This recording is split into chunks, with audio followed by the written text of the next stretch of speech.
예배는 개념이다. 네이버 검색창에서 검색하세요.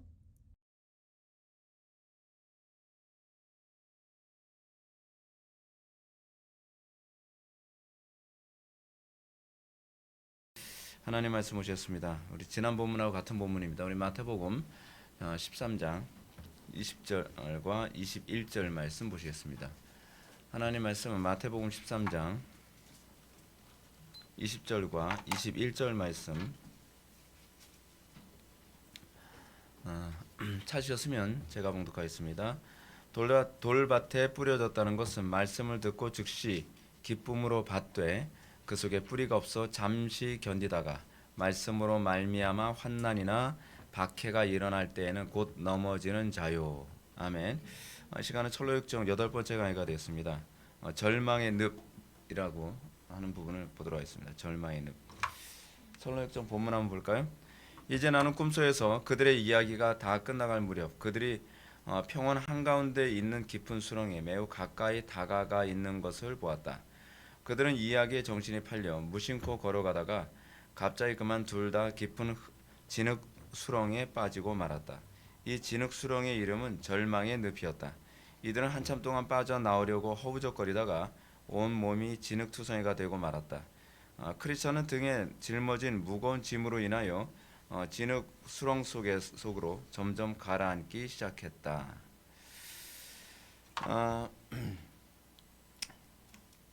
우리가 지난 시간에 변덕쟁이에 관해서 다른 번역에서는 온순이라고 번역을 하죠. 그 온순에 대해서 우리가 살펴보았습니다. 이 변덕쟁이 또는 온순 신앙의 특징이 뭐냐면 신앙의 일관성이 없는 겁니다. 그러니까 신앙의 긍정적인 면만 바라보는.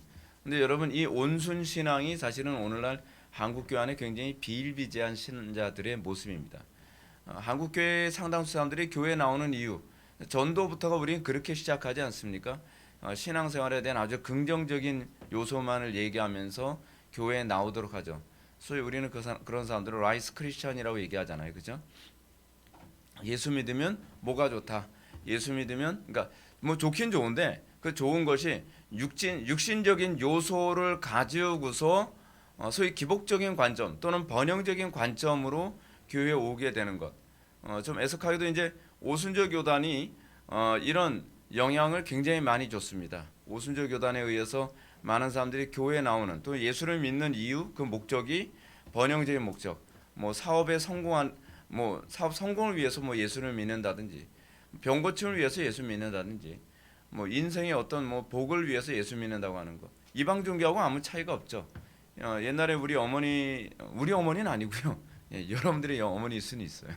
근데 옛날에 우리 어머니 세대 가운데는 그런 분들이 있었죠. 뭐 자기 자녀들의 어떤 성공을 위해서 또는 행복을 위해서 뭐 정한수 떠놓고 비나이다 하면서 그런 식으로 그런 식의 종교가 이제는 그대로 교회 안에 들어와 가지고 교회에 나오는 이유가 뭐냐면 단순히 복받기 위해서요. 그 사람들의 특징이 뭐냐면 하나님에 대해서도 관심이 없어요.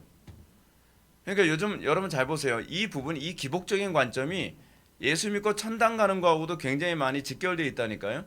그러니까 사람들이 물어보는 거 보십시오. 너무나 섬뜩할 정도로 사람들은 그렇게 얘기합니다. 막 복음에 대해서 신자됨에 대한 정체성에 관해서 엄청나게 많이 얘기를 하고 그래도 결국은 뭐냐? 그래도 목사님 저는 천국은 가겠죠. 지금 설교를 하는 궁극적 목적이 뭐죠? 성경 공부를 그토록 열심히 가르치는 이유가 뭡니까? 하나님에 대해서 관심 가지라고 하는 거잖아요. 그리스도와 나와의 관계에 대해서 관심 가지라고 얘기를 하는 거잖아요. 그래서 율법에 무관심하고 하나님의 진리에 대해서 무관심한 그런 사람들은 결코 구원받을 수 없다라고 이제 그런 얘기를 해도 그래도 믿음으로 구원받는 거니까 그래서 천국은 가죠. 꼭 이런 얘기가 꼭 뒤따라오죠.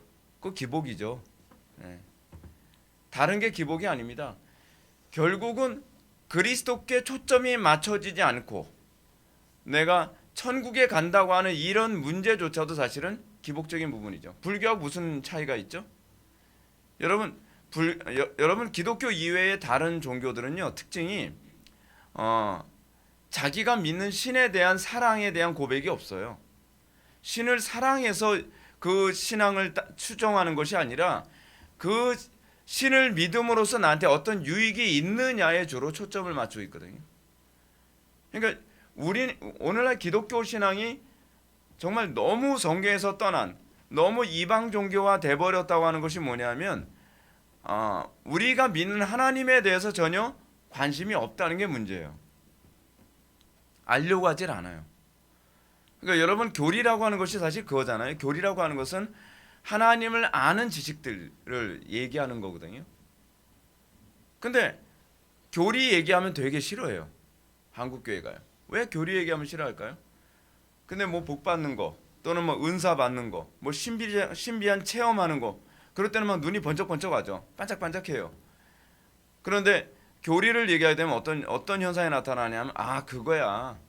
뭐 지적으로 신앙생활하려고 하는 사람들의 모습이지. 아니, 지적인 것이 아니라 내가 사랑하는 분, 내가 믿는 분을 내가 알고 싶어서 추구하게 되는 거거든요. 여러분들, 사람들이 얼마나 모순적인지 보십시오. 교리에 대해서 잔뜩 얘기하고, 그리고 신자됨의 특징, 그리고 율법과 관련되어진 성도의 삶 얘기를 하면, 그래도 믿음으로는 구원받죠? 라고 질문을 던져요. 자기가 믿어야 될 대상에 대해서 관심이 없는데 자기는 믿음이 있다고 생각을 하는 거예요. 왜 이런 현상이 나타나냐면 잘못 가르쳐서 그래요. 믿음이란 내가 믿는 대상에 대한 믿음이지, 믿는 대상의 행위에 대한 믿음이 아니거든요. 그러니까 예를 든다면 그래요. 여러분, 엄밀히 잘 보십시오. 예수님께서 나를 위해서 십자가에 못 박혀 돌아가신 건 믿습니다. 오케이. 근데 문제가 뭐냐면, 예수님이 나를 위해서 십자가에 못 박혀 돌아가신다는 것은 믿는데 그 예수님의 인격에 대해서는 안 믿는 거예요. 나를 구원하신 하나님의 속성과 하나님의 경륜과 하나님의 작정에 대해서는 나는 믿고 싶은 마음도 없고 그거에 대해서 관심도 없어요. 그게 믿음인가요? 우리 기독교가 다른 종교와 근본적으로 다른 것이 뭐냐면, 우리 기독교 신앙에서는요, 궁극적으로 믿음의 대상에 대한, 그러니까 인격에 대한 믿음이에요. 그래서 우리에게 뭐려고 하죠? 범사에 감사라고 하잖아요. 세상에 어떤 종교가 범사에 감사라는 걸 요구합니까? 범사에 감사라는 걸 요구하는 종교는 기독교밖에 없어요. 왜냐하면 범사에 감사해야 될 이유가 뭐냐면, 우리가 믿는 대상의 그분의 인격과, 더 정확히 하면 신격이죠. 그분의 신격과 속성과 그분의 이름, 그분의 존재 방식 자체에 대한 믿음이기 때문에 그래요. 예수님께서 나를 위해서 십자가에 못 박혀 돌아가셨다는 걸 믿는다고 한다면, 그 중보자이신 예수 그리스도의 믿음을 통해서 우리에게서 나타난 그 믿음에 관한 부분은 하나님과의 관계의 믿음이에요. 처음에 물론 우리는 예수님이 나를 위해서 십자가에 못 박혀 돌아가신 것을 믿는 믿음으로 우리는 구원을 받죠. 우리는 때로는 예수님의 인격을 전혀 모르면서도 그걸 통해서 구원을 받기도 해요. 왜냐하면 성령께서는 이해의 부족함을 채워가면서 우리를 구원하시니까.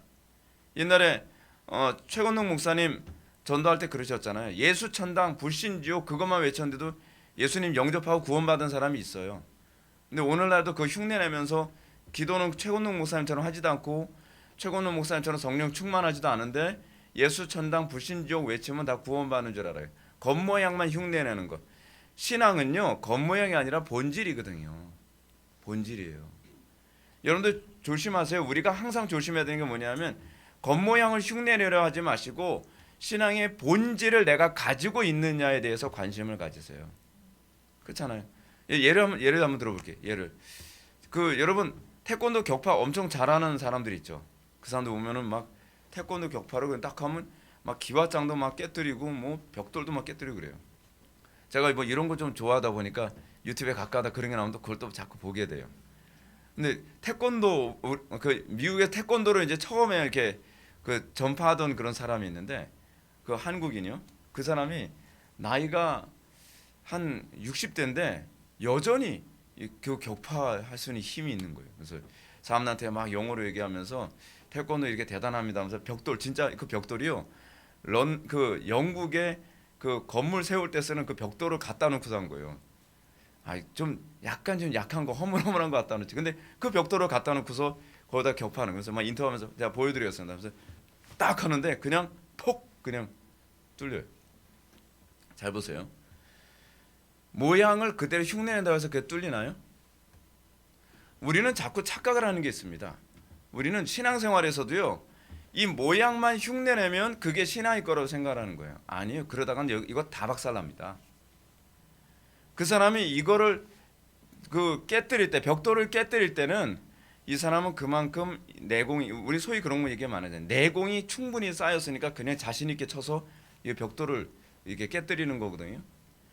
많은 사람들이 자꾸 신앙생활에 있어서 겉모양만 흉내내서 뭔가 고수처럼 자꾸 보이려고 하고 뭔가, 그래서 그걸 우린 위선이라고 그러잖아요.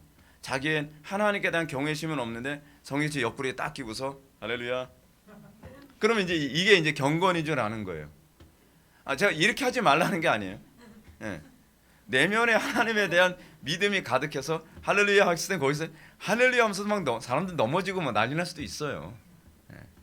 이거 흉내내지 말라는 거예요. 그 사람은 이 모습이 핵심이 아니라 내 속에 하나님에 대한 그 경건.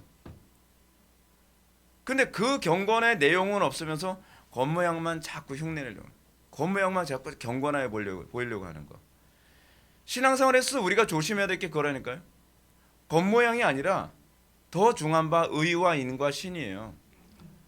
우리는 11조 잘할 수 있죠. 우리는 주일 성수 잘할 수 있죠. 우리는 기도 오래 할 수 있죠. 근데 제가 항상 여러분한테 관심 가는 게 그거잖아요. 예배 승리했어? 예잖아요. 뭐 예배 참석하는 건 기본이고요. 예배 늦지 않는 건 기본이고요. 근데 우리는 그 기본 가지고 자꾸 얘기하기 좋아하잖아요. 목사님 그래도 저는 예배 늦지 않았고요. 저는 예배 시간에 그래도 정신 똑바로 차리고 설교 들었고요. 그리고 내용 다 이해하고 있고요. 중요한 건 그게 아니잖아요. 그 가운데서 주님을 대면했느냐. 그 가운데서 우리가 하나님의 임재를 경험했느냐. 그거거든요. 그러니까 요즘에 이제 존 프레임의 조직신학 개론 가지고 이제 애들 독서 훈련을 이제 시키는데 거기서 하나님의 인격을 우리가 경험했다라고 하는 것을 규정할 수 있는 중요한 세 가지 그 조건을 항상 존 프레임이 매 장마다 꼭 언급을 해요. 그건 뭐냐면 권위, 통치, 임재라는 거거든요. 이게 굉장히 중요해요. 여러분 우리는 예배 가운데 하나님의 권위를 우리는 감지했습니까? 여러분 존 프레임은 이걸 계속 얘기해요. 계속. 또는 우리는 예배 가운데 하나님의 말씀에서 내가 통치에 참여하게 된 걸 여러분 경험했습니까? 또는 내가 예배 가운데 예배를 통해서 하나님의 임재를 경험했습니까? 통치, 권위, 임재 이 세 가지를 얘기하는 이유가 뭐냐면 존 프레임은요 이걸 얘기하고자 하는 거예요. 그것이 바로 여호와 그분을 경험했다고 하는 것에 대한 객관적 조건이라는 거예요. 하나님의 이름이 뭐죠? 여호와라고 하는 이름이 가지고 있는 특징이 뭐죠? 하나님은 현재 나에게 임마누엘로 경험되어지는 분. 하나님은 유령이 아니에요. 그렇잖아요. 하나님은요 그냥 지식이 아니에요. 존 프레임이 조직신학 개론에서 계속 1장부터 끝장까지 계속 얘기하는 것이 뭐냐면 하나님은 I am이라는 거예요. I am 뭐죠? I am Tom? 그건가요? I am 뭐예요? 하나님은 현재 내가 하나님과 인격적 교제가 가능한 분이라는 거예요. 근데 우리에게 있어서 하나님을 인격적 교제로서의 그런 대상으로 이해하냐 말이에요. 지금 한국교회가 지금 심각한 위기에 빠져 있고 대한민국이 지금 심각한 위기에 빠진 이유가 뭐냐면 우리는 하나님을 피상적인 존재로 취급하고 있다는 거예요. 유령처럼 취급하고 있어요. 예배당에 왔지만 사람들은 하나님을 만나는 것에 대한 아무런 기대감도 없어요.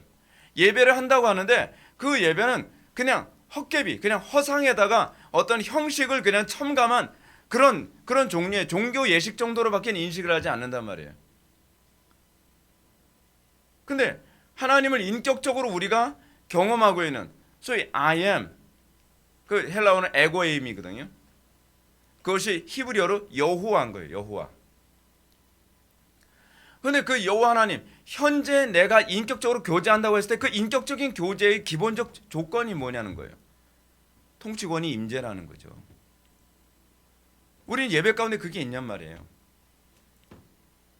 근데 이게 오늘날 교회 안에서 자꾸 이제 사람들한테 이런 것 가지고 장난질을 치고 있죠. 사람들이 교회에서 하나님을, 여러분 목회자는 사실은 거기에 초점을 맞춰줘야 되거든요.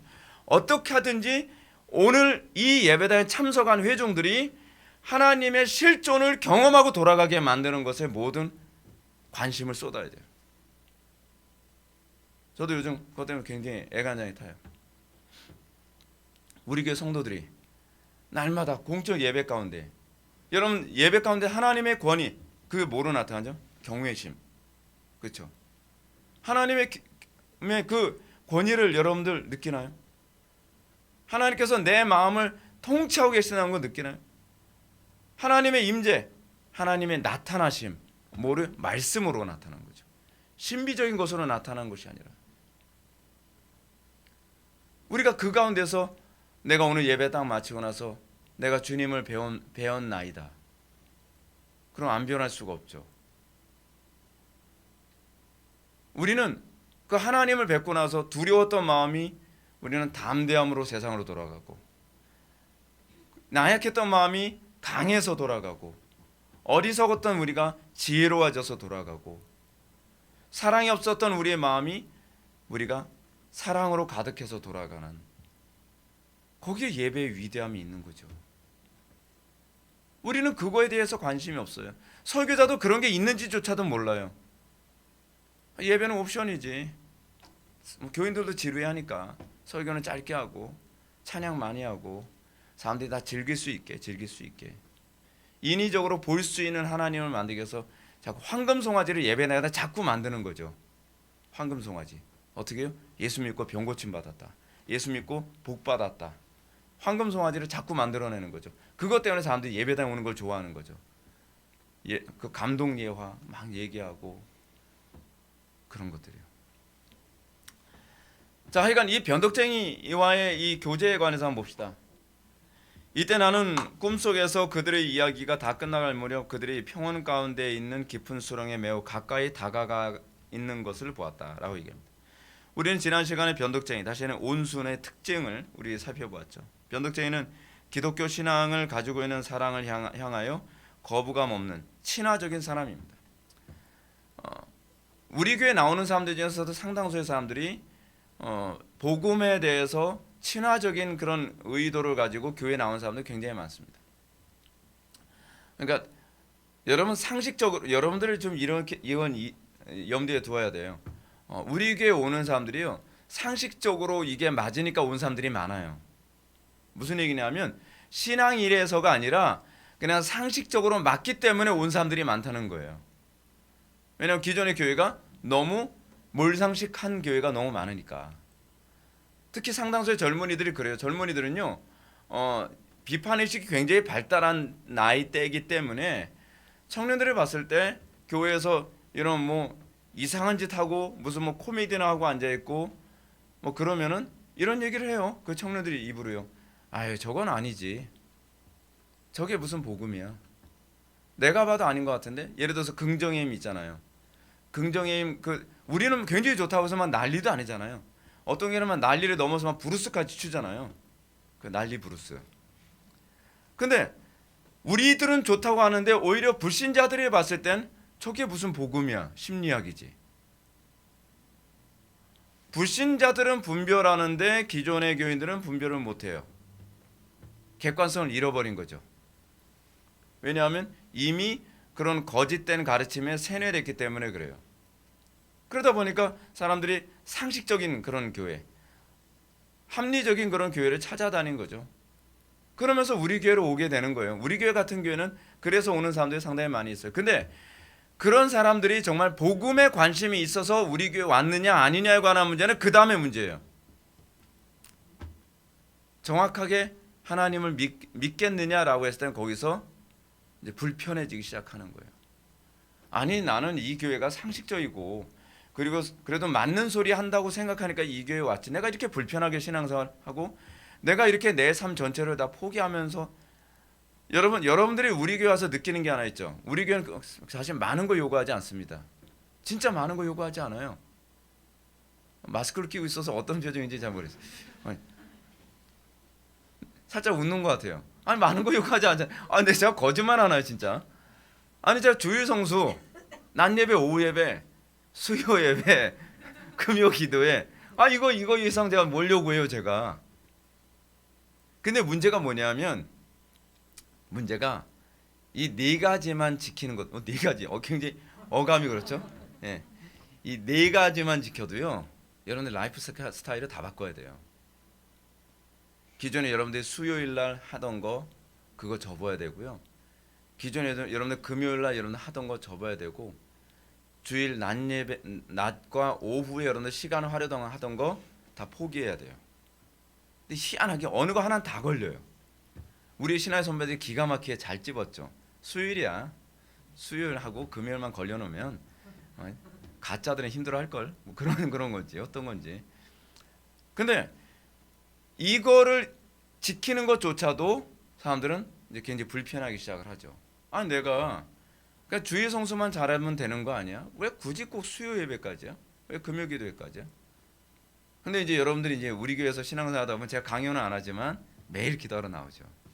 네, 매일 기도하러 나오죠. 왜냐하면 기도하지 않고서는 살 수가 없잖아요. 거리가 멀어도 기도하러 나와야 되고, 그런 사람들이 마음이 불편해지기 시작하는 거죠. 네, 온순. 이제 온순이 거기서 이제 나오기 시작하는 거예요. 나는 온순인지 온달인지. 때문에 순례길을 가는 사람들이 변덕쟁이와 대화를 나누면서도 나름대로 교통이 순조롭게 이루어지죠. 교통 잘 이루어져요. 네. 뭐 교회에서 신앙생활하는 건 너무 좋아요. 뭐 사람들도 너무 좋아요. 너무 좋아요, 여러분. 그리고 뭐 같이 식사할 때도 막 너무 좋고 뭐 좋고. 오케이. 근데 이런 순조로운 현상은 평원을 갈 때까지만이에요. 평원을 갈 때까지만. 푸른 초장 쉴만한 물가로 가는데 뭐 별로 걱정할 거 없잖아요. 그렇잖아요. 근데 문제는 이제 우리 교회 안에서 이제 나오는 게 이제 하나씩 이제 걸리기 시작을 하죠. 자녀 교육 그렇게 하지 마십시오. 뭐 이런 거. 그 예배 태도 그러면 안 됩니다. 이런 거. 자매들 너무 이렇게 짧은 치마나 뭐 타이트한 옷 입지 마십시오. 뭐 이런 거. 형제들 뭐 이렇게 하지 마십시오. 뭐 그런 것들. 뭐 그런 거 하면 하나씩 디테일에 가면서, 왜냐하면 우리가 하나님을 경외하기 때문에 그런 부분은 당연한 것이고, 다른 지체들에게 유혹이 되지 않거나 다른 지체들을 실족시키지 않도록 하기 위해서 예배에 늦지 마십시오. 뭐 이런 것들, 또는 불경건에 예배하지 마십시오. 예배 시간에 모자 쓰지 마십시오. 뭐 이런 것들, 뭐 이런 거 하게 되면은 이제 예배 시간에 마스크 쓰지 마십시오. 이제는 할 수도 없게 됐고, 마스크는 안 쓰면 또 안 되는 분위기가 됐으니까, 이런 식으로 점점 되면서 사람들이 평온함이 없어지죠. 누가 핍박을 하기 때문에요? 제가 핍박을 하죠. 이 시점에서 크리스천은 변덕쟁이와 평온에서 대화를 나누다 그만 깊은 수렁에 매우 가까이 다가가게 됐다고 합니다. 이는 변덕쟁이와 같은 일시적인 신앙이 순례길을 가는 참된 그리스도인의 마음에 영적 긴장감을 풀어주게 해서 조심성을 마비시킨다는 점을 보여줍니다. 여러분, 변덕쟁이의 전형적 특징이 하나 있어요. 이 사람들은 십자가에 관심이 없어요. 그리스도에 대해서 관심이 없어요. 하나님의 영광 위에 사는 것, 그거에 관심이 없어요. 그러다 보니까 어때요?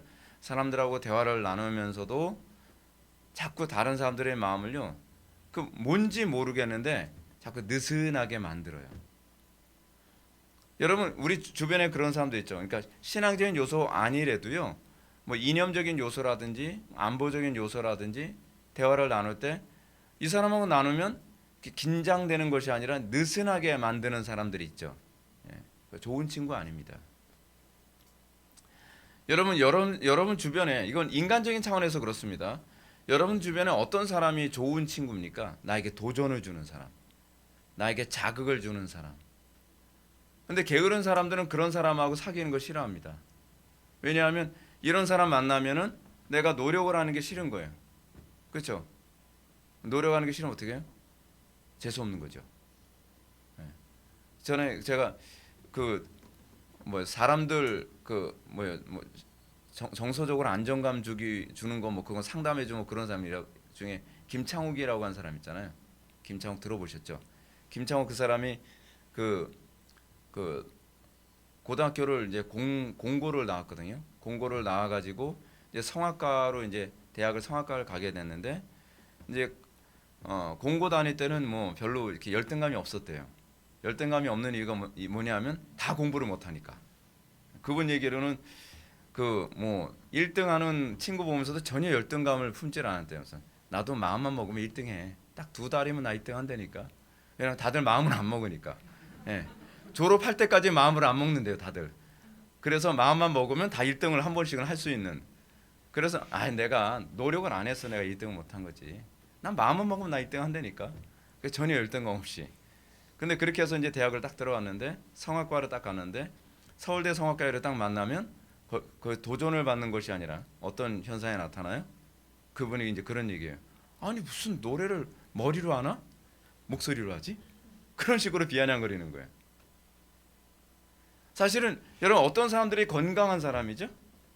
나보다 영적으로 건강한 사람 보면은 경건한 사람 보면은 거룩한 도전을 받고 나도 더 많이 기도해야 되겠다. 나도 더 성경을 많이 읽어야 되겠다. 나도 더 경건한 삶을 살아야 되겠다. 도전을 받아야 되잖아요. 근데 일반적인 삶 속에서도요. 우리가 정말 위선적인 삶을 사는 사람들의 특징이 뭐냐면 이 선 이상으로 올라가는 걸 싫어하기 때문에 자극을 주는 사람을 피하고 고만고만한 사람들을 찾아다니죠. 고만고만한 사람. 근데 여러분 여기서 이 변덕쟁이 같은 사람들의 특징이 그렇습니다. 변덕쟁이 같은 사람은요. 자기가 경건하게 사는데 관심이 없어요. 그럼 자꾸 사람들을 만나면 어떻게? 그렇게까지 안 살아도 돼. 자꾸 끌어내리죠. 평균을 자꾸 끌어내리는 거예요. 근데 그게 우리가 의식을 못하게 끌어내려요. 그래서 자꾸 대화를 나누면서 나는 더 뻗어나오고 더 도전을 받고 싶고 더 적극적으로 하나님을 알고 싶은데 이상하게 변덕쟁이 같은 사람들을 만나서 대화를 나누면 의욕이 자꾸 좀 없어져요. 자꾸 없어져요. 그냥 꼭 그렇게까지 신앙생활 해야 되나? 그냥 뭐 열심히 신앙생활하면 천국 가는 거잖아. 뭐 하나님 다 하실 거야. 그냥 위로하는 것 같은 그런 대화 안에서. 여러분 어떤 사람이 주변에 다른 사람들을 자꾸 끌어주고 싶은 사람이 되나요? 제가 이제 목회를 하면서 느끼는 거 겁니다. 제가 영적으로 디프레스 되고 제가 영적으로 올라가고 있지 않은 상태에서는요. 성도들이 교리 열심히 공부하면 짜증이 나요. 왜 이렇게 공부를 열심히 해? 나 공부하기 싫은데. 그래서 뭐 자꾸 아는 체 이러면서 저 교만해가지고 어디서 또 누가 그런 거 읽으라 했나? 바빙크는 지가 뭔데 바빙크는 왜 읽어? 뭐 이렇게 되는 거죠. 근데 이제 자기가 자신이 있고 자기 자신이 그분에 대해서 내가 더 열심히 알고 싶은 이런 상황, 내가 더 하나님께 영광 돌리고 싶은 상황에서 그러면 어떻게? 바빙크를 기특하다. 바빙크까지 다 읽고 카이퍼도 한번 읽어보지 그래. 뭐 그러면서요. 카이퍼도 괜찮고 맥클레오드 같은 사람도 괜찮고 막 소개시켜주죠. 근데 문제는 자기는 하나님을 더 알고 싶지 않거든요. 그러니까 오늘날 상당수의 교회에서의 목회자들 중에서 여러분 목회자들 중에서도 변덕쟁이들이 많이 있다는 거 아셔야 됩니다. 이거는 평신도들에게만 해당되는 얘기가 아니에요. 목회자들 중에서 변덕쟁이 같은 상태에서 목사님이 되신 분들이 있어요. 그럼 이제 그 성도들 중에서 어떤 사람이 그럼 괴로운가요? 하나님을 더 많이 알고 싶어서 막 오래 기도하면 오래 기도한다고 응답받는 거 아니에요. 오래 기도하면 나쁜 건 아니잖아요. 근데 오래 기도한다고 그 응답받는 거 아니에요. 그것도 율법이에요. 아시겠습니까? 그것도 율법인가? 소리 지르면서 이제 기도하면 어떻게 해요? 하나님 귀 안 먹으셨어요. 보청기 안 끼셨어요. 네? 그냥 조곤조곤 얘기해도 다 들으세요. 그렇구나. 그런 식으로 매일 같이 나와서 기도해야 되면 뭐예요? 아이고 가정에 문제가 많은가 보다. 이런 식으로. 아니 뭘 어쩌라고. 나는데 하나님을 더 많이 알고 싶어서 교리책을 더 많이 보게 되면 저것도 교만 떨겠구나. 그러니까 목사님들이 어떻게 하겠어요? 그럼요. 나보다 떨어져야 되는 거죠. 내 밑으로. 한국 교회가 그래서 지금 이 지경 된 거예요. 근데 그게 언제 있었던 일이냐면요, 중세 시대 때 있었던 일이에요. 중세 시대 로마 가톨릭의 신부들이 교인들을 우민화 시켜야 되는 거예요. 교인들을요. 교인들을 우민화 시켜야 자기가 편하거든요. 난 노력 안 해도 교인들 다루기 편하죠. 내가 헛소리 해도 뭐 그게 맞는 소린가 보구나 그러는 거죠. 이렇게 여러분 이 소위 변덕쟁이 같은 사람들은요, 참된 그리스도인의 마음의 영적 긴장감을 풀어주기 위해서 점점 어떻게 해요? 조심성을 점점 마비시키죠. 조심성을 점점 마비시켜요.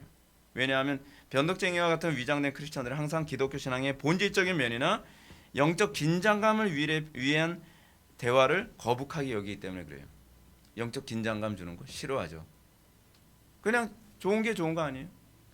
그래서 요즘 교인들 어때요? 교회 안에서 경건에 대한 대화 별로 안 하죠. 무슨 얘기야? 히덕거리는 거, 재미있는 얘기, 별로 영양가 없는 얘기, 그걸로 세간 때우는 거예요. 그냥 그러면서 근데 아무것도 남는 게 없는 거죠.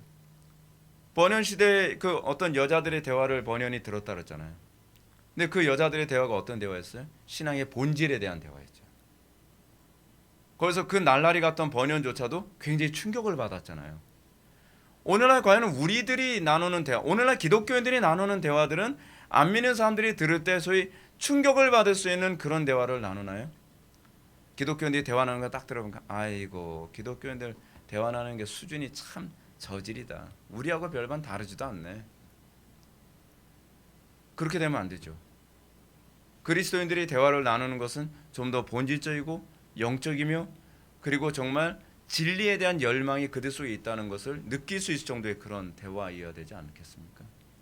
사실은 대화 속에 그들이 어떤 생각을 갖고 있는지, 그들이 어떤 마음을 품고 있는지 알 수 있는 거거든요.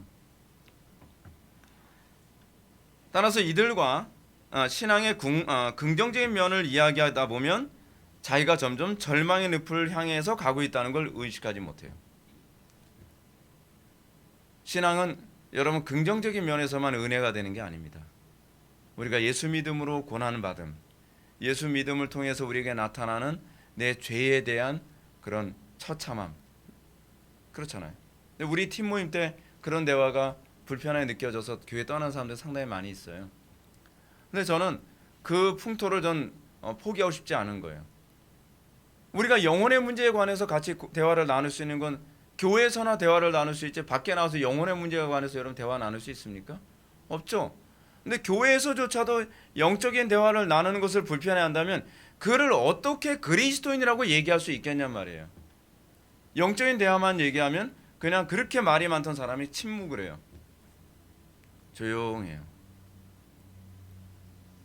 여러분 전번에는 철로역장에서 이런 그 사람이 많이 나오죠. 수다쟁이, 교리에 대한 얘기, 지식에 관한 얘기, 어떤 정보에 관한 얘기를 할 때는 막 자기 잘난 맛에 엄청나게 얘기를 많이 하는데, 그 예수를 믿음으로 인한 그 교리가 우리에게 가져다주는 영적인 유익과 삶의 변화, 그리고 하나님과 교통으로 얻게 되어지는 그 기쁨의 충만함, 그런 거에 대해서 얘기하자 그러면 굉장히 기분 나빠하죠. 그리고 할 얘기가 없는 거예요. 그리고 불이 안 붙어요. 여러분들은 과연 어떤 얘기를 하고 싶은가요? 여러분들은 주로 다른 지체들과 왜 만나고 싶죠? 우리에게 있어서 내가 항상 불붙어 있는, 내가 정말 나누고 싶은 그런 대화는 과연 내 영혼 중심에서 나오는 그런 대화는 과연 무엇인가요? 적용을 한번 볼까요? 교회가 영적으로 안정적으로 성장하고 있을 때 변덕쟁이 같은 사람들은 이런 교회를 많이 찾습니다. 과연 이 교회가 영적으로 정상적으로 성장한 교회인가를 알려면 저는 그렇게 생각을 해요. 공적인 모든 예배의 참여도에 큰 차이가 없어야 된다고 생각을 합니다. 한국 교회는 굉장히 기형적이에요. 교인들이 굉장히 많은데 주일 날만 많아요. 주일 날만, 그것도 주일 낮 예배만 많아요. 그런 사람들이 과연 정상적인 그리스도인이라고 여러분 보여집니까? 제가 그 전도사 시절 때였는데, 전도사 사역을 하다가 그때는 제가 20대였죠. 20대. 20대 한 뭐 말 정도, 한 28 그쯤이에요. 28, 뭐 27 그쯤이었는데 제가 그 사역을 잠깐 쉬고 있어서 이제 저녁 예배를 어디서 해야 될까 해서 그 인천에 좀 큰 교회 좀 이제 좀 간다 해가지고서 낮 예배는 어느 교회 갔다가 오후 예배는 다른 교회 한번 가자 했는데 오후 예배 갔다가 저 천연기념물 취급받았어요. 우리 형님하고 우리 형수님하고 셋이서 이제 모 교회, 제가 특정 교회를 제가 얘기하면 안 되니까 그 모 교회를 딱 갔는데 거기에 딱 갔더니 그 연세 지극히 드신 머리 하얀 그런 어르신들이 다 앉아서 저희를 딱 쳐다보면서 이런 표정이었어요. 그 무슨 표정이죠? 아, 기특해, 기특해. 젊은 애들이 그래도 또 예배하겠다고 저렇게 나왔네. 쭉 훑어봤더니 머리를 다 염색 안 한 분들이에요. 머리가 다 하얀 분이에요. 그러니까 우리는 이상한 사람인 거예요. 낮 예배 때는 주차할 공간이 없어가지고 주차위원들이 막 주차 인도를 해야 되고 그러는 상황인데 오후 예배 되면 자리가 너무 헐렁헐렁한 거예요. 과연 이게 정상적일까요? 정상적이지 않죠. 그러다 보니까 이 사람들은요 평안할 때는 교회 잘 나오는 것 같다가 조금 어려운 일 있으면 교회를 안 나오죠. 오후 예배에 나오는 것조차도 극복을 못하는 사람들이에요. 수요 예배조차도 나오는 걸 극복을 못하는 사람들이에요. 금요 기도에 나오는 것조차도 극복을 못하는 사람들이에요. 근데 이런 사람들이 과연 고난의 때에도 믿음을 지키겠습니까?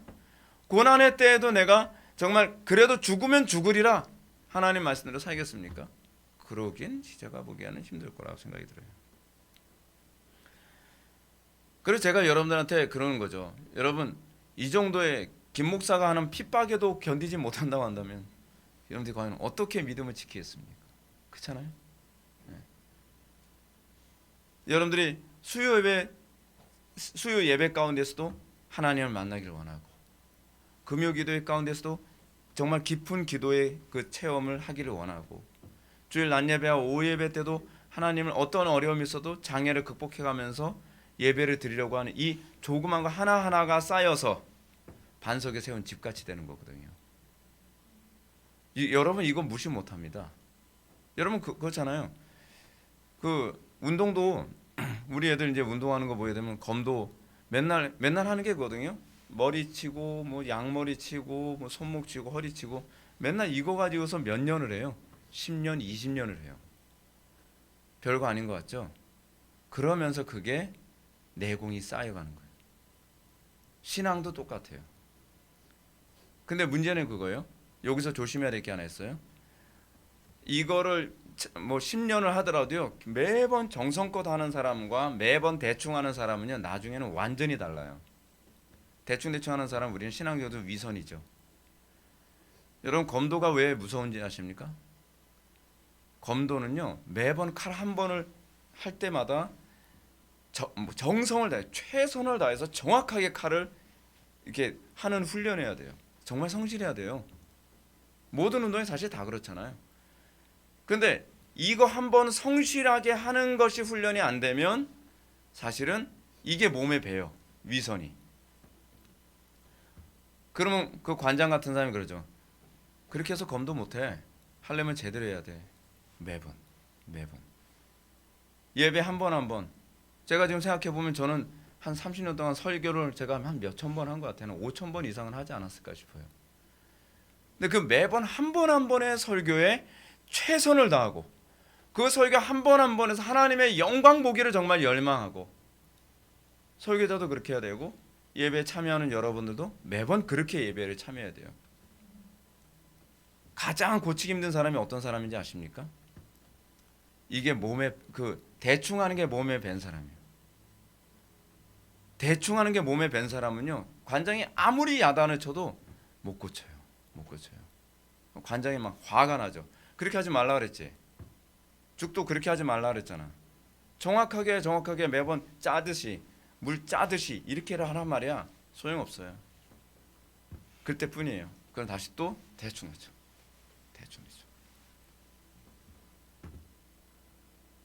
근데 예배는 더 그렇죠. 하나님께 대한 존중이고 우리를 창조하신 하나님께 그게 예배거든요. 사실은 검도 자체도요. 예배 행위예요. 그것도요. 예배적 요소가 있어요.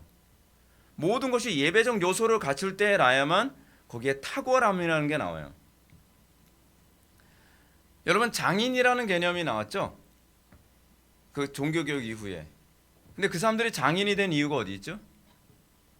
하나님께 예배를 하듯이 빵을 만들고, 하나님께 예배하는 마음으로 시계를 만들고, 하나님께 예배하는 마음으로, 그 예배적 요소가 있을 때라야만 그 분야의 장인이 되는 거거든요.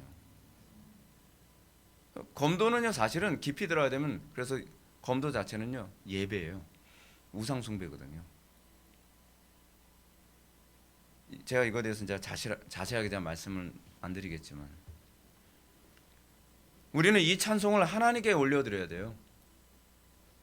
검도를 정말 정확하게 하려고 하는 사람보다 더 온전히 하나님을 예배하려는 태도를 했을 때 그게 하나님께서 기뻐 받으시는 거 아니겠어요?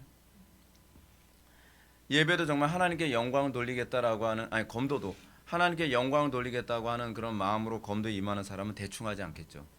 그래서 프로페셔널함이 나오겠죠. 그래서 저는 아마추어리즘에 충실한 사람은요, 신자가 아니라고 생각합니다. 우리가 신자라고 한다면 나에게 주어진 부분이 모든 영역이 하나님께 대한 예배라고 생각하기 때문에 공부를 하든 어떤 기술을 하든 그림을 그리든 무엇을 하든 거기에 하나님 앞에서 코람데오의 태도가 나와야 되겠죠. 그건 공적 예배에서 여러분들이 그 모습이 나와야 돼요. 공적 예배에서. 문제는 이런 그 사람들이 다른 참된 크리스천들의 영적 긴장감을 느슨하게 만든다는 거죠. 그렇게까지 안 해도 돼, 막 그런 거예요. 계속적으로 크리스천과 여러 순례자들과 대화 장면을 보면서 알 수 있지만 참된 크리스천들은 성도들에게 영적 긴장과 도전과 신중함을 제공합니다. 이게 참된 크리스천과 그렇지 않은 크리스천의 차이예요. 난 크리스천의 차이죠. 난 크리스천은요, 항상 뭐든지 느슨하고 안일하게 만들어요. 제가 신학교 다니면서도 좀 제일 싫어서 교제를 잘 안 했던 동기들이 어떤 동기냐면 공부를 다 대충해요. 우리는 그 친구들을 보고 뭐라 하냐, 운동권이라고 불렀어요. 수업 끝나면 맨날 운동하러 가요. 그래서 운동권. 수업 시간에는 항상 이렇게 초점이 없어요. 내가 뭐만 있었니 몸밖에 있지 나는 모른다. 항상 그 신비한 체험 가운데 항상 수업에 참여했다가 수업이 끝나면 자기가 몸 안에 있는지 몸 밖에 있는지 정확히 알아요. 예. 그래서 볼 차러 가자는 거예요. 맨날 저보고 축구하러 가자는데 저는 또 공학은 또 사이가 안 좋은 데다가 그러면서 정말 복음에 대해서 정확하게 알려고 하는 마음이 별로 없어요. 복음에 대해서요. 그러니까 도전을 안 주죠. 도전을 안 주는 정도가 아니라 제가 도전을 줬다가 괜히 쌈날 뻔했었어요. 제가 언젠가도 얘기했잖아요. 학교 가다가 전철에서 동기를 만났어요. 너무 반가웠어요. 반가운 이유가 뭐냐면 제 속에서 막 그 당시에 제가 묵상했던 부분이 뭐냐면 성경적인 성령의 역사가 무엇인가에 관해서 계속 고민하고 있었고 계속 닥치는 대로 책을 읽고 있었던 중이었거든요. 그런 가운데 제가 막 한 가지 뭔가 그 좋은 그 소스를 찾아내서 막 그걸 흥분되어 있었는데 누구한테 붙들고 좀 해소할 사람이 없었는데 전철 딱 듣는데 거기 서 있는 거예요. 반가워. 얘기했죠. 전사님 이거에 대해서 어떻게 생각하세요? 그랬더니 갑자기 화를 내요. 왜 화를 내냐 했더니 난 아무 생각 없는데 왜 나한테 그런 거 질문해요? 기분 나쁘네. 그래서 아니 뭐가 기분 나빠? 같은 전도사끼리 이런 분이 와서 이런 대화를 나누지 그럼 누가 대화를 나누는데 난 싫어요 나는. 속으로. 그럼 목회를 때려치든지. 아니 그런 거에 관심도 없는 사람이 도대체 왜 목회를 했던지 저는 이해를 못하겠어요. 오히려 그거 가지고 도전을 받고 막 자극을 받고 저하고 좀 이렇게 커뮤니케이션이 잘 되는 전사님들하고 그 당시 대화를 나누면요 같이 막 불이 붙어 있는 거예요. 막 같이. 너무 좋죠. 너무 좋죠. 근데 불이 붙는 게 아니라 막 불을 끌려고 막 애를 써요. 존 플라베는 이렇게 얘기하죠.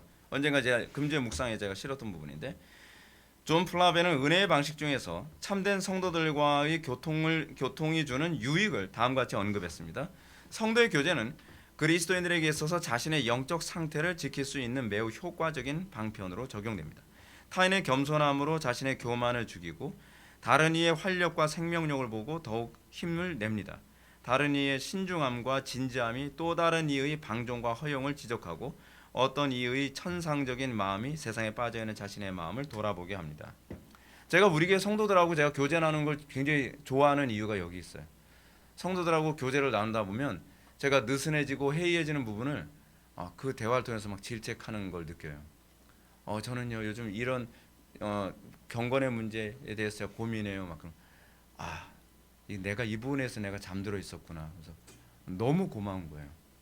그리고 자기는 요즘 이런 책을 읽으면서 굉장히 막 자극을 받는다 했을 때 난 그 부분에 관해서 나는 별로 고민 안 했는데 나 이 부분을 좀 더 고민해야 되겠구나. 성도들하고 마치 선한 경주를 하는 것 같은 그런 느낌. 네.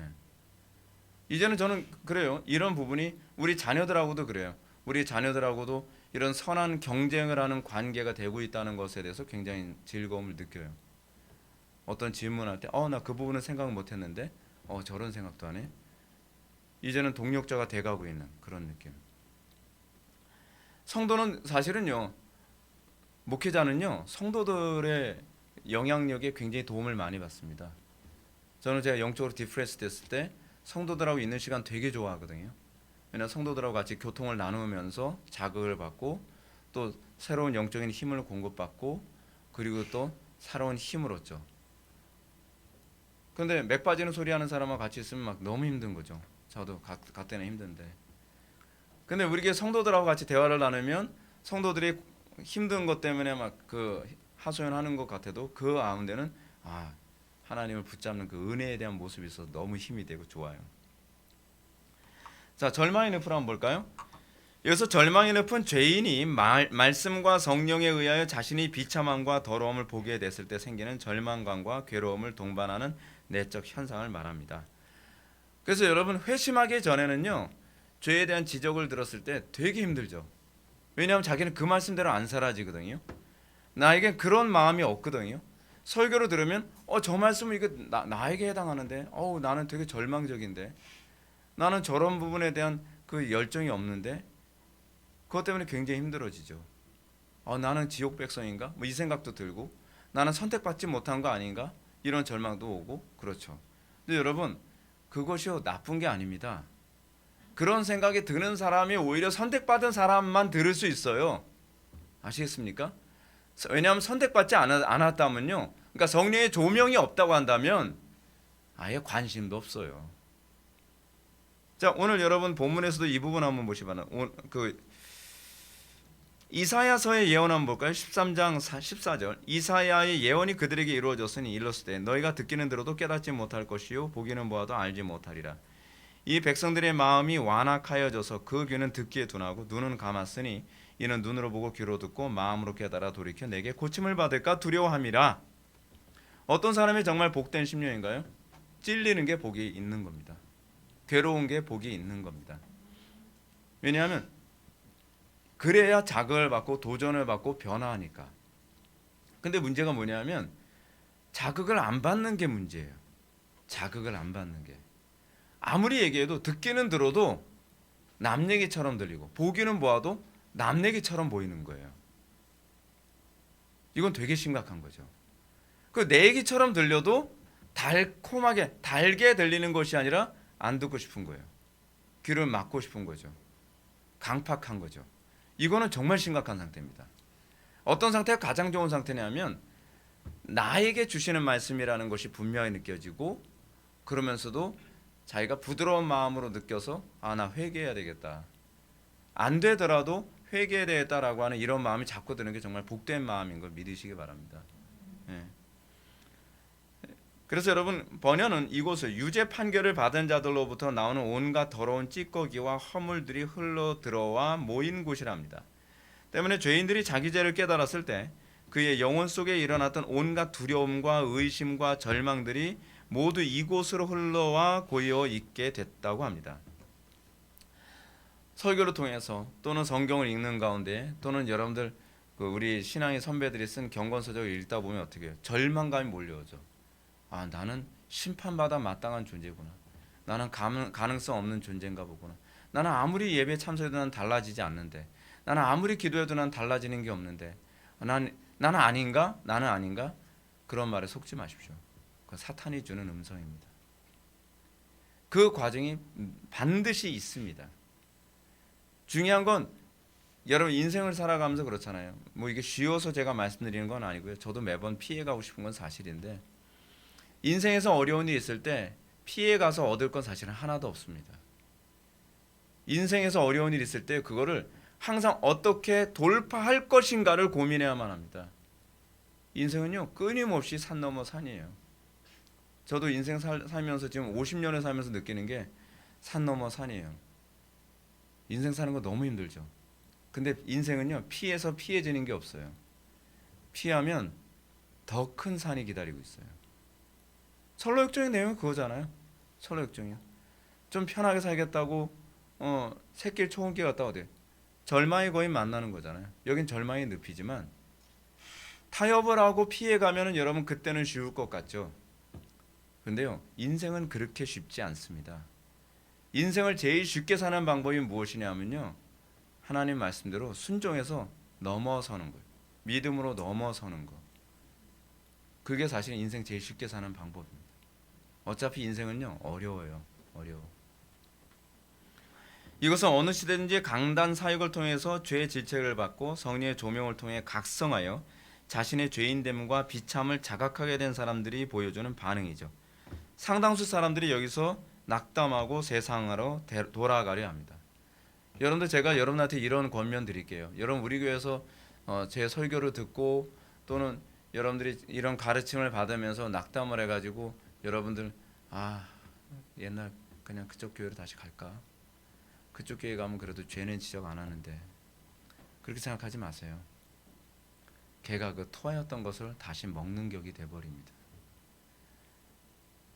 여러분들이 죄인됨을 깨닫게 되는 거 이 시대에 여러분 굉장히 흔한 복이 아닙니다. 그렇게 되었을 때 여러분들이 이 죄 문제를 어떻게 극복할 것인가를 여러분들 고민하셔야지 자꾸 피해 가려고 하지 마십시오. 어떤 분들은 그래요. 우리 교회에서 신앙생활하면서 이 문제에 대해서 불편하니까 자꾸 그냥 외면하려고만 들어요. 시간만 때우고 외면한다고 해서 될 문제가 아니에요. 적극적으로 그 죄 문제, 적극적으로 여러분들의 영혼의 문제를 극복하려고 들어야 돼요. 나는 별로 그 문제에 대해서 고민하지 않는 것처럼 그 조커페이스 하지 마시는 거예요. 표정을 딱 관리해가면서 난 그런 거에 대해서 고민 안 하는 것 같고 나는 그분에서 완전히 초월했고 나는 신앙이 좋은 것처럼 그런 포커페이스 만들지 마세요. 포커페이스 만들어서 될 것이 아닙니다. 그냥 정직하게 하나님 앞에서 그냥 벌거벗기는 거예요. 하나님 저 수준이 이렇습니다. 하나님 앞에 정말 부끄러운 상태입니다. 하나님 저 믿음 별로 없습니다. 아니 별로 없는 게 아니라 많이 없는 거, 아예 없는 것 같기도 해요. 여러분 그거 안 되면요 여러분 죄 문제 극복이 안 됩니다. 저도 사실은 기도하면서 하나님하고 그 싸움을 하거든요. 하나님 저 목사지만 이 부분에 대해서는 극복이 안 돼요. 제가 믿음이 흔들립니다. 믿음 없음을 도우소서. 목사랑 무슨 뭐 통뼈입니까? 저 아래서 태어나지 않았어요. 예. 김할제 후손이긴 하지만 저 김씨거든요. 근데 하나님 앞에서 내가 의로운 채 할 필요 없어요. 하나님 앞에서 내가 좀 있는 채 할 필요가 없어요. 그거 하나님이 얼마나 싫어하시는데요. 하나님 저 믿음 없음을 도와주세요. 저는 요즘에 굉장히 두려운 게 뭔지 아세요? 점점 신앙의 박해가 점점 심해져 가고 점점 우리의 믿음의 도전이 점점 가까이 오는데 하나님 저 솔직히 믿음 지킬 자신 없어요. 저 믿음 지킬 수 있는 믿음 주세요. 하나님께 저한테 허락해 주신 영혼들 바르게 인도할 수 있는 지혜 주시고 능력 주세요. 제 힘으로 이 영혼들 주님 뜻대로 인도할 자신 없습니다. 오늘도 성경 본문 그 순서대로 읽는 그 맥체인 성경 본문을 보는데 예수님께서 베드로 만나서 그 질문하잖아요. 베드로야, 시몬아, 네가 나를 사랑하느냐? 주님께서 아십니다. 내 양을 먹이라. 네가 나를 사랑하느냐? 주님께서 아십니다. 그런 얘기 또 반복해서 나오죠. 내 양을 치라. 네가 나를 사랑하느냐? 내가 주님을 사랑하신 걸 주님께서 아십니다. 내 양을 먹이라. 궁극적으로 목자한테 요구하는 게 뭔가 했더니 사랑하는 거예요. 하나님 사랑하는 거예요. 그래야 양을 먹일 수 있는 거예요. 양을 치라는 게 뭘 얘기하는 거죠? 양을 막 때리라는 거예요? 양을 죽도록 치라. 그건 아니잖아요. 양을 돌보는 일체 행위를 치라고 얘기하잖아요. 뭐 똥도 치고 뭐하고 하는 거. 하나님 전 못하겠는데요. 제 힘으로 못하겠는데요. 은혜 주셔야 됩니다. 솔직히요. 하나님께 그렇게 하면서 그러면서 나아가는 거예요. 우리 속에는 아무것도 없어요. 제가 그랬잖아요.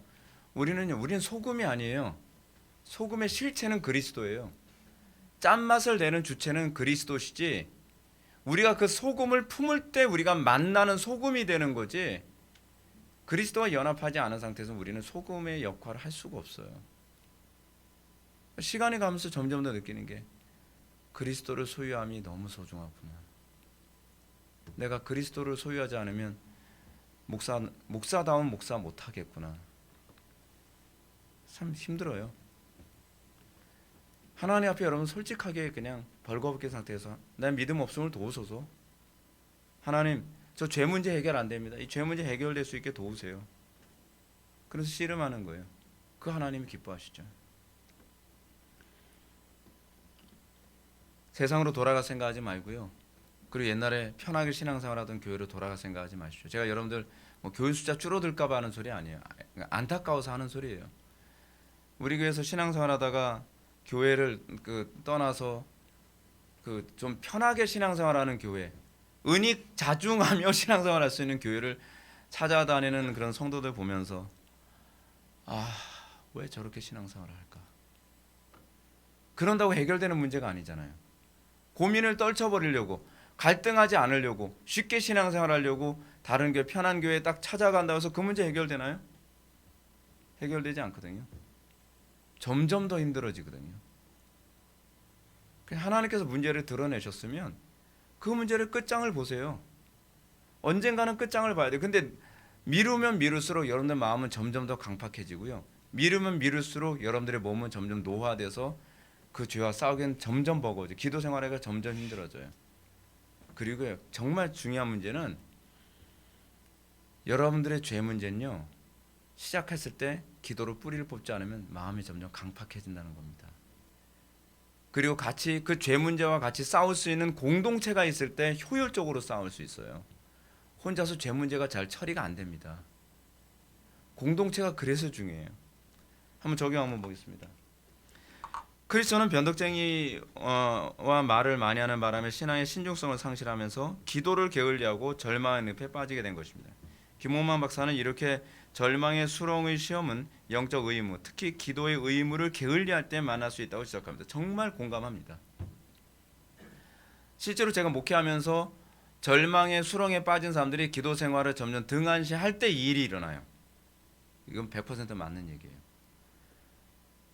제가 이 말씀 드릴게요. 우리 교회에서 신앙생활을 어느 정도 막 은혜 받고 그러는 사람 보여요. 저 사람 이제 은혜 받고 그러니까 가까운 시일 내에 회심하는 은혜가 나타날 것 같다. 기대를 해요. 근데 어떤 문제가 발생해요. 또는 주변에서 권면을 이상하게 해주는 사람이 있어요. 그러면서 이 사람이 어느 날 이유 어쨌든 매일 나와서 기도하던 그런 모습이 하루하루 기도 생활이 빠지기 시작을 해요. 하루하루 기도 생활 빠지면 제가 걱정이 되죠. 왜냐하면 그런 마음이 굳어지기 시작하거든요. 100% 굳어져요. 그걸 저는 그 병증을 이렇게 정의했습니다. 심경화. 마음이 점점 굳어져요. 점점 마음이 굳어지면서 나중에는 저 목사님 제가요 요즘 사정이 그래서 속으로 수요 예배? 제가 수요 예배를 참석 못할 것 같아요. 그렇지. 그 멘트가 나올 줄 알았어. 그러다가 이제 수요 예배 참석 못하다가 이제 또 내가 목사님 무슨 속으로 금요기도회? 제가요 금요기도회를 그렇지. 그럼 또 금요. 그러다 좀 있으면 목사님 제가 낮 예배밖에 그것도 이미 예측 가능한. 그리고 나서 그 다음 단계가 뭐냐? 저 교회 아무래도 떠나야 될 것 같아요. 그 기본 레파토리예요. 근데 거의 안 틀려요. 기도 생활을 게을리하면 그 다음에 어디로 빠지냐면요, 절망의 늪으로 가요. 제가 20년 담임 목회하면서 매번 느낀 겁니다. 제발 마음에 새기십시오. 무슨 일이 있더라도 기도생활 게을리하지 마십시오. 그리고 기도생활뿐만이 아닙니다. 말씀을 지속적으로 묵상하고 성도들 간의 영적 교통이 제대로 이루어지지 않게 될 때 이런 절망의 늪 상태에 빠지게 됩니다. 굉장히 중요해요.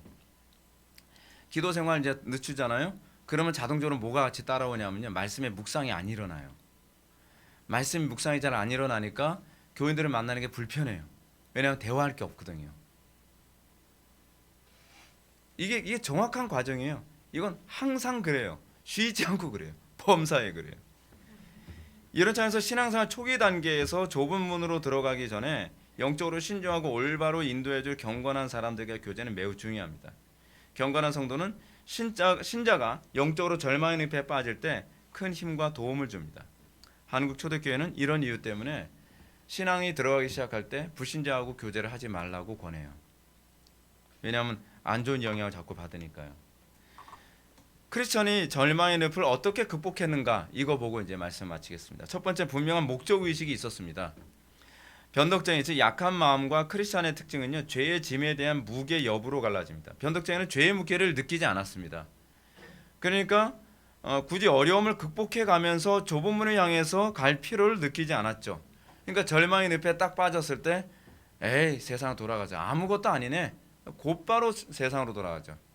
근데 죄의 무게, 자기 영혼의 무게를 느끼고 내가 어떻게 하든지 구원을 받아야 되겠다, 내가 그리스도를 만나야 되겠다라고 하는 이런 마음이 있으면 늪을 빠져나오더라도 어느 쪽으로 빠져나오려고 몸부림치냐면 멸망의 도성 반대쪽으로 나오려고 그래요. 이거는요, 진짜 영혼의 곤고한 사람만 나타나는 현상이에요. 크리스천은 죄의 짐에 대한 무게 때문에 어찌하든지 좁은 문을 향해 가야 했습니다. 비록 죄의 질책으로 인해 마음이 절망에 빠져 있지만 그의 신앙생활의 목표는 너무도 명확했습니다. 때문에 그는 늪에 점점 빠져가는 가운데서도 좁은 문을 향하여 기어오르기 위해 안간힘을 썼죠.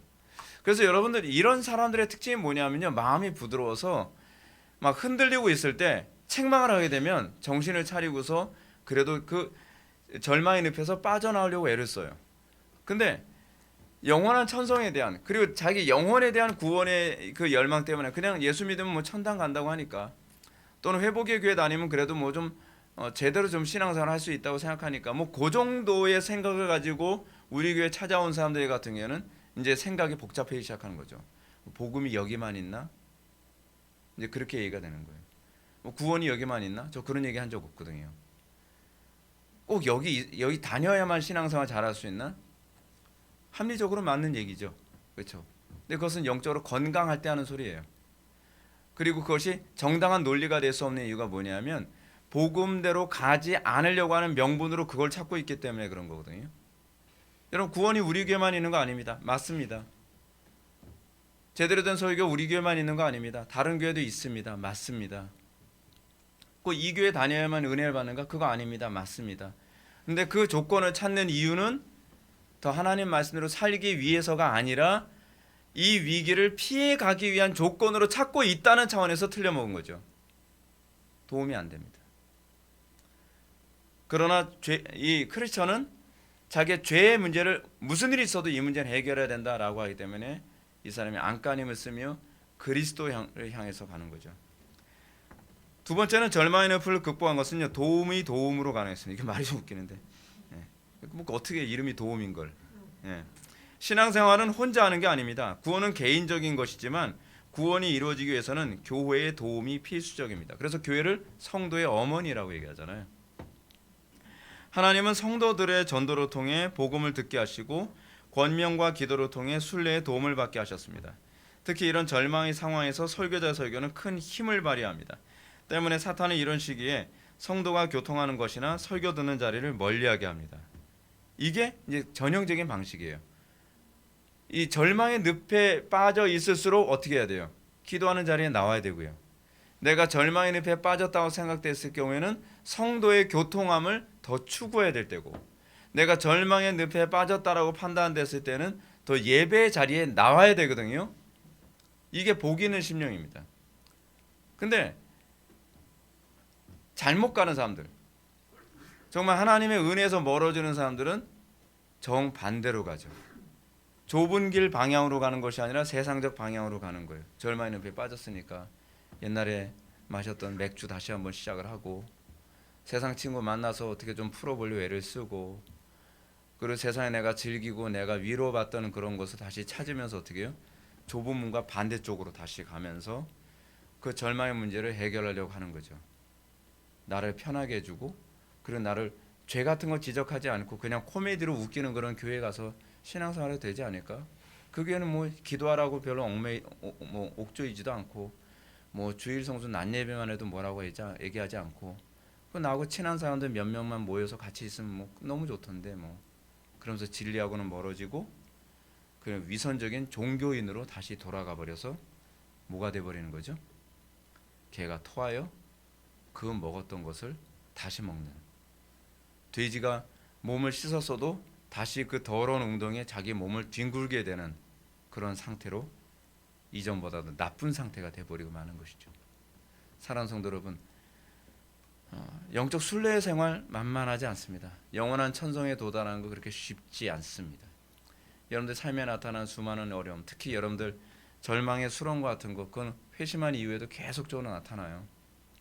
그럴 때마다 여러분들이 성도의 교통을 더 추구하고, 또 말씀을 더 가까이 하시고, 또 기도하는 자리로 나와서 하나님께 매달려서 그것을 날마다 극복하는 법을 배우시기 바랍니다. 기도하시겠습니다.